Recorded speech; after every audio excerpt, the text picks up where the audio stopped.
जय श्री राम दोस्तों, कैसे हैं आप। आई हो बहुत ही अच्छे होंगे आप।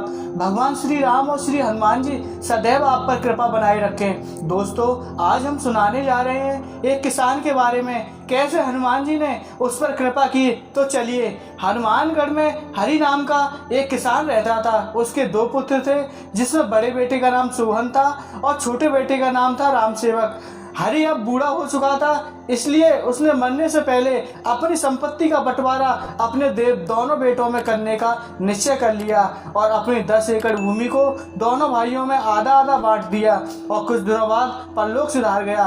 बड़ा बेटा सोहन बहुत ही चालाक था। उसके 3 पुत्र थे, वे भी बहुत ही लड़ाकू थे, जबकि राम सेवक एक बहुत ही सीधा साधा और बहुत ही सभ्य इंसान था। वह हनुमान जी का बहुत बड़ा भक्त था और जब भी वह काम से फ्री होता, हनुमान जी की पूजा पाठ करता और उनकी सेवा में लगा रहता और एक बात कहता कि हनुमान जी, आप बुरे लोगों को सद्बुद्धि दो।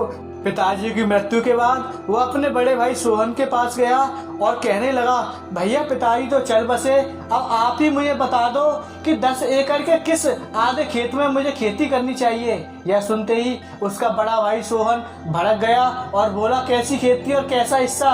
तब राम सेवक ने बड़े ही विनय पूर्वक बोला, भैया मैं तो पिताजी के द्वारा किए गए बंटवारे की बात कर रहा हूँ, जो पिताजी कहकर गए थे कि 10 एकड़ जमीन में आधा हिस्सा कर लेना।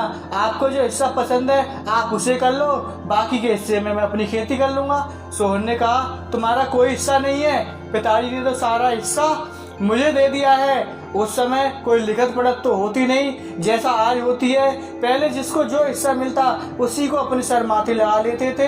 राम सेवक ने सोहन से कहा, भैया आपके सामने ही तो पिताजी बंटवारा करके गए थे, फिर आप ऐसा क्यों बोल रहे हैं। तब सोहन राम सेवक से बोला, तेरी समझ में नहीं आता कि पिटकर ही समझ आएगी तेरी। और उसके 3 बेटे भी राम सेवक को पीटने के लिए हावी हो गए, क्योंकि सोहन की इस जमीन पर नीयत बिगड़ गई थी और उस जमीन में से एक टुकड़ा भी राम सेवक को देना नहीं चाहता था। राम सेवक समझ गया कि अब उसे जमीन नहीं मिलेगी, तो हनुमान जी के मंदिर में गया और रोते हुए अपना दुखड़ा हनुमान जी के सामने व्यक्त करने लगा और कहने लगा, हनुमान जी, आपके होते हुए भी मेरे साथ ये कैसा न्याय है। अब मैं अपने परिवार का भरण पोषण कैसे करूंगा। राम सेवक के परिवार में उसकी पत्नी और एक पुत्री थी, जिनका स्वभाव भी बिल्कुल राम सेवक की तरह ही था। एक दिन राम सेवक अपने खेतों से थोड़ा दूर बैठा था और सोचकर फूट फूट कर रोने लगा, क्योंकि खेती ही उनके जीवन का जरिया थी। घर में जो भी अनाज था वो भी अब धीरे धीरे खत्म हो चुका था। यहाँ तक कि राम सेवक अब दूसरे किसानों के यहाँ मजदूरी करने लगा, लेकिन उस मजदूरी से उसके परिवार का पालन पोषण नहीं हो पा रहा था। वह दिन रात रोते हुए हनुमान जी से प्रार्थना करता कि हे हनुमान जी, मुझ पर अपनी कृपा दृष्टि बनाएं। और कहने लगा कि हनुमान जी, ऐसा कब तक चलेगा, घर में सभी दाने दाने को मोहताज हैं। अगले दिन उस गांव में एक नया किसान आया, जो काफी दूर का था, जो गांव में नया नया आया था। उसने भी इस गांव में 5 एकड़ भूमि खरीदी थी और वो राम सेवक के पास आया और बोला कि आप मेरे खेत में खेती करें, खेत में जो भी लागत लगेगी वो मेरी होगी और मेहनत आपकी होगी, और खेत में जो भी होगा उसका आधा वह राम सेवक को दे देगा।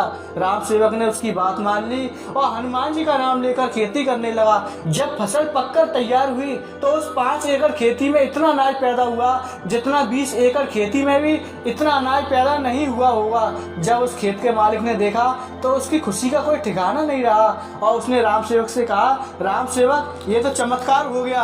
राम सेवक भी अब ये सोचने लगा कि ऐसे कैसे हो सकता है। उस दिन जब खेत में पेड़ के नीचे आराम कर रहा था, तभी वह हनुमान जी प्रकट हुए। राम सेवक ने जैसे ही हनुमान जी को देखा, वह हाथ जोड़कर खड़ा हो गया, क्योंकि हनुमान जी का यह अद्भुत रूप उसने पहली बार देखा था। तब हनुमान जी ने राम सेवक से कहा, राम सेवक, तू बहुत ही भोला है, तेरे इसी भोलेपन से हम प्रसन्न हुए हैं और तेरी मनोकामना पूर्ण करने आए हैं।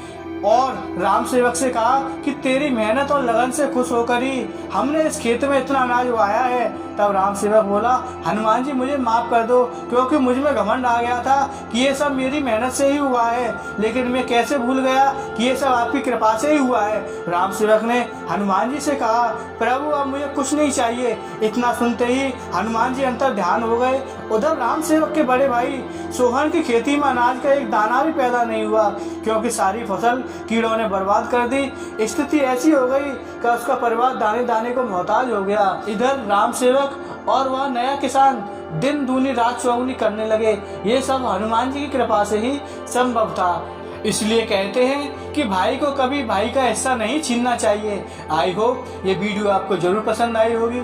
इस वीडियो पर आपकी क्या राय है कमेंट करके जरूर बताइए। वीडियो पसंद आई हो तो लाइक और शेयर करना बिल्कुल मत भूलिए। चैनल पर नए हो तो चैनल को सब्सक्राइब कीजिए।